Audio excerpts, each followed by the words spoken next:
কুরবানি যেটা হলো, আমরা জানি জিলহজ মাসের 10 তারিখে পবিত্র কুরবানির ঈদের দিন ঈদুল আজহা বা ঈদুল জোহা কুরবানির ঈদ বলা হয়। কুরবানি সম্পর্কে আমরা ইতিপূর্বে বহু আলোচনা শুনেছি যে নবী ইব্রাহিম আলাইহিস সালাতু ওয়াস সালামের সন্তান শিশু নবী হযরত ইসমাঈল আলাইহিস সালাতু ওয়াস সালামের জীবন বৃত্তান্ত ইতিহাসের সঙ্গে জড়িত এই কুরবানি।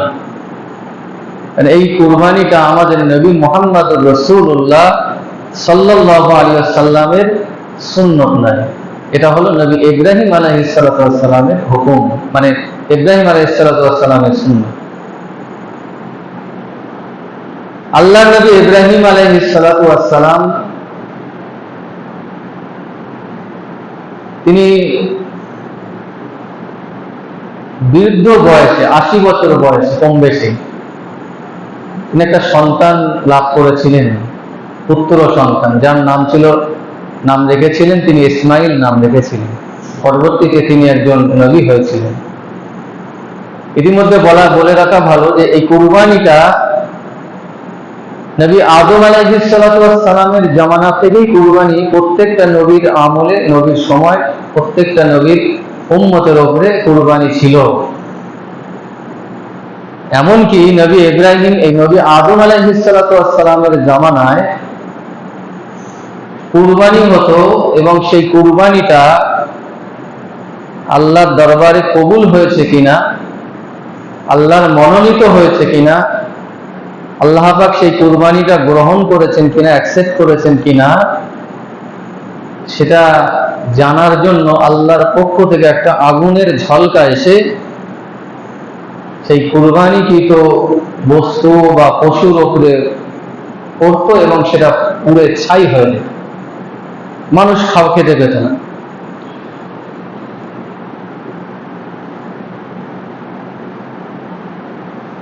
নবী আদম আলাইহিস সালাতু ওয়াস সালামের জামানায় হাবিল এবং কাবিল তারা দুজনেই কুরবানি করেছে, কিন্তু হাবিলের কুরবানিটা আল্লাহ পাকের দরবারে মনোনীত হয়েছে। আল্লাহ পাকের দরবারে মনোনীত হওয়াতে আগুনের ঝলকা এসে সেই কুরবানিকৃত বস্তুটা পুড়ে ছাই হয়ে গেল। আর কাবিলের কুরবানিটা আল্লাহর দরবারে কবুল হলো না। কবুল না হওয়াতে কাবিল একটু রাগান্বিত হলো, রেগে গেলেন, এবং ভাই ভাইয়ের মধ্যে সেই থেকে অশান্তি ঝামেলা শুরু হলো। এক পর্যায়ে হাবিল কাবিলের মধ্যে অশান্তি মারাত্মক আকার ধারণ করল। এমনকি নিজেদের বৈবাহিক সম্পর্কের কারণেও একজন মেয়েকে দুজনাই বিয়ে করবে বলে একটা ঝামেলা অশান্তি হলো। সেই অশান্তির জেরে কাবিল হাবিলকে হত্যা করল, ভাই ভাইকে। কাবিল হাবিলকে হত্যা করলো। পৃথিবীর ইতিহাসে, মানব সভ্যর ইতিহাসে প্রথম হত্যা হলো হাবিল, আর হত্যাকারী হলো কাবিল। পৃথিবীতে কিয়ামত পর্যন্ত যত মানুষ হত্যা হবে, যত মানুষ খুন হবে, প্রত্যেকটা হত্যার এক অংশ গুনাহ কাবিলের নামায় আমলে লিপিবদ্ধ হবে কিয়ামত পর্যন্ত। এই যত হত্যা দেখতে পাচ্ছেন, যত খুন হচ্ছে, মার্ডার হচ্ছে, প্রত্যেকটা মার্ডারের একটা অংশ গুনাহ কাবিলের নামায় আমলে লিপিবদ্ধ হবে। এর দ্বারা বোঝা যায় যে ভালো কাজ যদি কেউ আঞ্জাম দেয়, পৃথিবীতে কেউ একটা ভালো কাজ করে গেল, ভালো উপদেশ দিল, ভালো কাজ করলো, ভালো কাজের মানুষকে করার জন্য প্রভাবিত করলো, ভালো কাজ করার জন্য তাকে উৎসাহিত করলো, এবং সেই কাজটা মানুষ শুনে, সেই কথাটা শুনে আরো 10 জনকে বললো, সে আরো 10 জনকে বললো, বলতে বলতে অনেকটা বিস্তার লাভ করলো। তাহলে প্রত্যেকটা মানুষ যে ভালো কাজ করবে, তার ওই ভালো কাজের করার জন্য যে সব হবে, আল্লাহ পাক সেরকমই কিছু অংশ সওয়াব, যে প্রথমে স্টার্টিং করেছে, প্রথমে শুরু করেছে, তার নামে আমলে এই সবটা আল্লাহ পাক লিপিবদ্ধ করতে থাকে। সকলে বলি সুবহানাল্লাহ। আর ওরকমই ভাবে সমাজে যদি কেউ খারাপ কাজ প্রতিষ্ঠিত করে,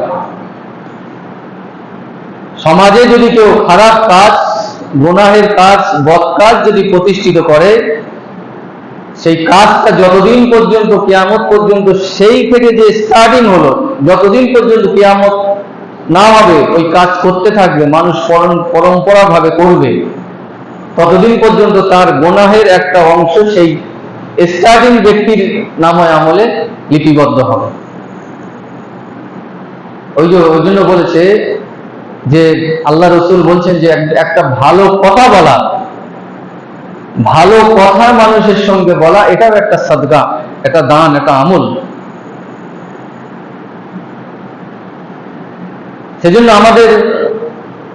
আমরা ভাবি দুনিয়ায় যে আমরা যে কথাবার্তা, কাজ কর্ম যেগুলো করছি এর কোনো হিসাব নেই, আমরা মনে করি যে এটা মানে ফালতু, অহেতুক।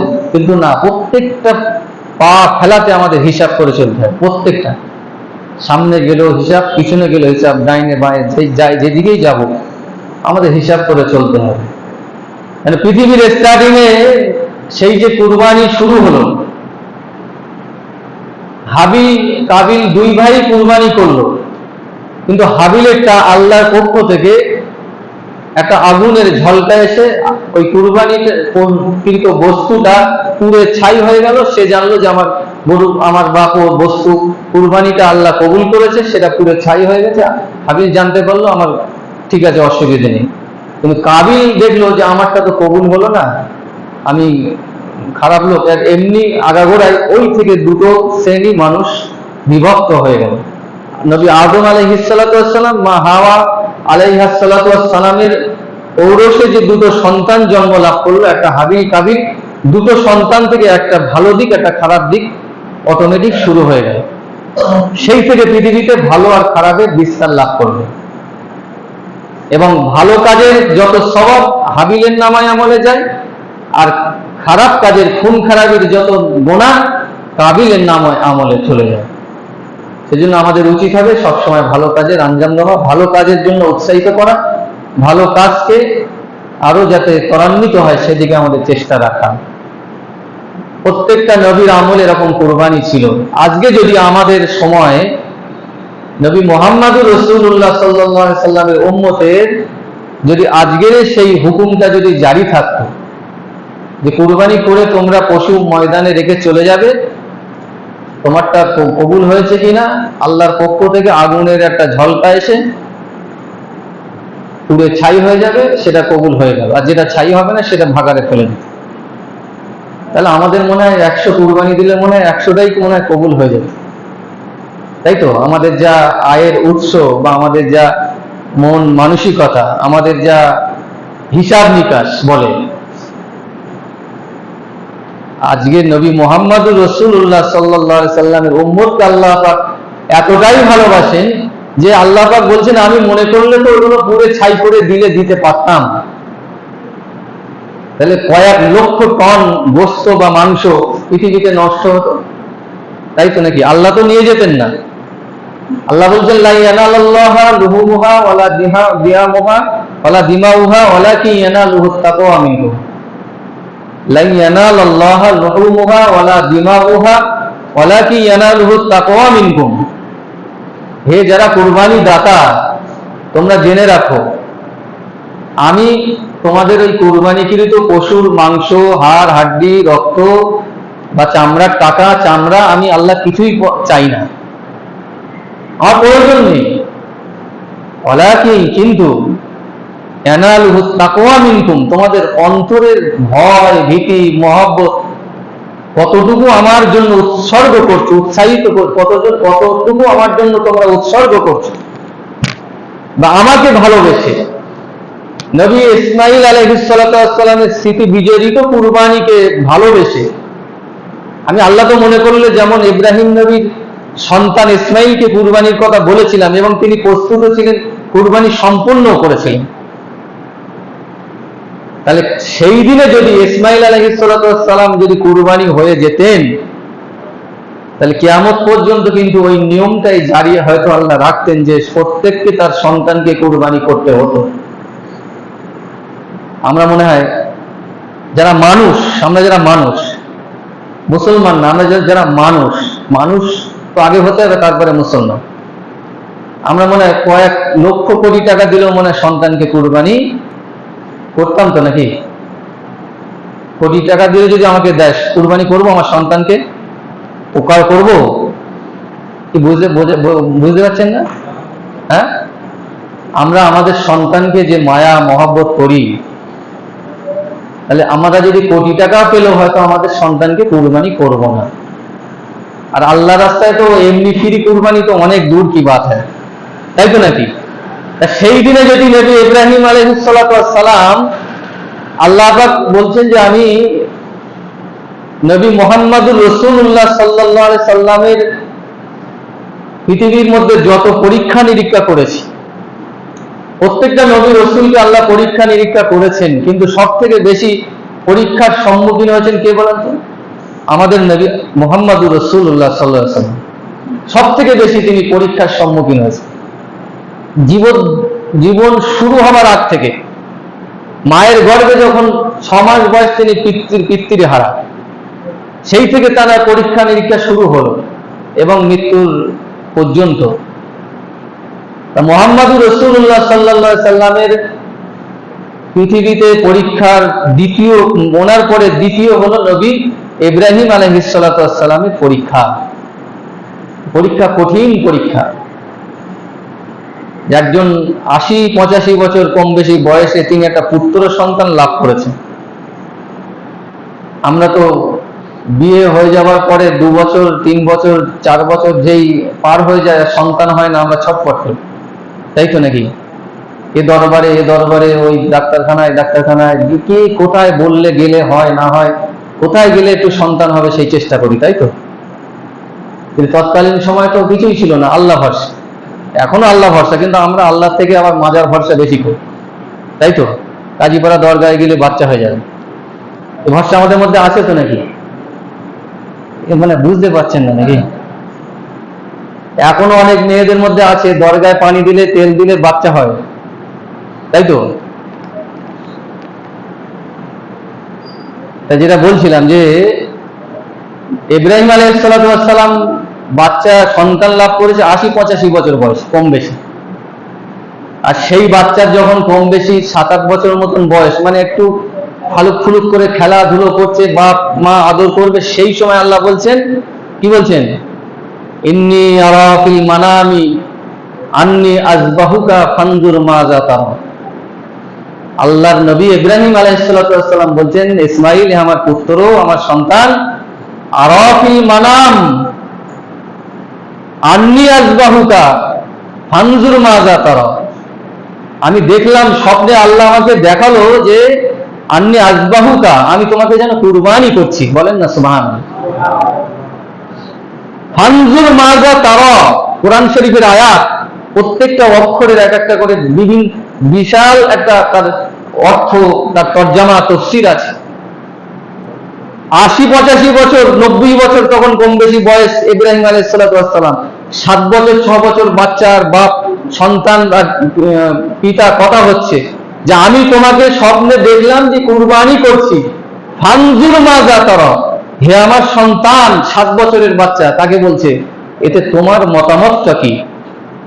আমরা হলে বলতাম, ও আল্লাহ বলেছে ঠিক আছে, যদি কুরবানি করতে হয়, ছোট্ট একটা 7 বছরের বাচ্চা, তার কি মতামত? আমার দাড়ি পেকে সাদা হয়ে গেছে, আমি তার বুদ্ধি নেব?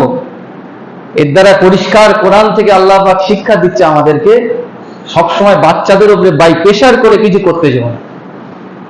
ভালোবাসা, তাকে মহব্বত করে, তাকে মাথায় হাত বুলিয়ে বুঝিয়ে সুঝিয়ে কিছু কাজ করতে যায়। যত প্রেশার করতে যাবে তত খারাপের জায়গায় চলে যাবে। তখন নবী ইসমাইল আলাইহিস সালাম, তখন তো নবী হননি, শিশু নবী, বলছেন, ইয়া আবাতি, হে আমার বাপ, হে আমার আব্বা, আমার আব্বু, ইফআল মা তুমার, তোমার প্রতি আল্লাহর পক্ষ থেকে যে হুকুম দেওয়া হয়েছে, মা তুমার, আপনি সেটাই করেন। সকলে বলি সুবহানাল্লাহ। কত 7 বছর 6 বছর বাচ্চার কত এক্সপিরিয়েন্স, কত তার বুদ্ধি, তার কতটা মানে অ্যাডভান্টেজ। ইফআল মা তুমার, আপনার প্রতি যেটা হুকুম হচ্ছে সেটাই করেন। আমাদের সন্তান হলে একটা আস্ত ইটলে মাথাকে ফেটিয়ে দিত, তারপর যাওয়া হতো। কুরবানি করবে? সাতাজিদুনি শুধু এইটা বলেননি, শুধু এতটুকু কথা বলেননি, সাতাজিদুনি ইনশাআল্লাহু মিনাস সাবিরিন। হে আমার বাপ, আমার আব্বু, তুমি আমাকে যখন কুরবানি করবে, তুমি হয়তো মনে করবে আমি ছটফট করবো, আমি লাফালাফি করবো, আমি দৌড়াদৌড়ি করবো। না, ইনশাআল্লাহ, নিশ্চয়ই আল্লাহ আমাকে ইনশাআল্লাহু মিনাস সাবিরিন, সব থেকে পৃথিবীর মধ্যে সব থেকে যে ধৈর্যশীল ব্যক্তি আছে তার মধ্যে আমি থাকবো। সকলে বলি না সুবহানাল্লাহ। ফালাম্মা আসলামা ওয়া তাল্লাহু লিল জাবিন, যখন তাকে মিনা ময়দানে নিয়ে যাওয়া হলো, হাজী সাহেবরা হজ করতে গেলে যে কাঁকড় মারে শয়তানকে, মা হাজেরা আলাইহিস সালাতু ওয়াস সালাম তিনি ইব্রাহিম আলাইহিস সালাতু ওয়াস সালামের কাছে শিশু পুত্রকে দিয়ে দিলেন, এবং শিশু পুত্র বাপ ধারালা ছুরি নিয়ে চলে গেলেন মিনা ময়দানে কুরবানি করার জন্য। ইসমাইল আলাইহিস সালাতু ওয়াস সালাম শুয়ে পড়লেন কুরবানি হবেন বলে। অনেকেই বলে যে তাকে চোখ বেঁধে দেওয়া হয়েছিল, হাত বেঁধে দেওয়া হয়েছিল, পা বেঁধে দেওয়া, মিথ্যা কথা। যিনি পরিষ্কার ভাবে বলছেন যে আমাকে ধৈর্যশীলদের মধ্যে পাবেন, আপনার আল্লাহ আপনাকে যে হুকুম করেছেন সেটা পালন করেন, তাকে হাত বাঁধতে হবে, পা বাঁধতে হবে, চোখ বেঁধে দিতে হবে, এটা কোনোদিন হতে পারে না।